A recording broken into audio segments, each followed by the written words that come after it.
Assalomu alaykum, kanalimizga xush kelibsiz. Minavazin suyuqligi faqat mushak og'riqlarini qoldirish uchun deb o'ylaysizmi? Unda xato qilasiz. Ko'pchilik bu dorini faqat mushak og'rig'iga deb biladi. Aslida esa u ko'p kasalliklarda yordam beradi.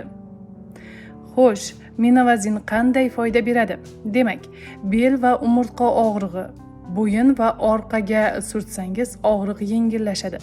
Bosh yoki tish og'rig'ida quloq atrofiga kuniga 2 marta surting. Oyoq og'rig'ida tovon va tizza ostiga har kuni ishqalansa yengillik beradi. Yo'tal va shamollashda ko'krak va orqani ishqalab o'zingizni iliq ushlang. Anginada, tomoq og'rig'ida tomoq atrofiga yengil ishqalanadi. Uyqusizlik, bo'yin orqasini quloqdan quloqqacha tampon bilan surting. Gerpes, ya'ni labdagi uchuqda og'rigan joyni artib, shundan so'ng surting.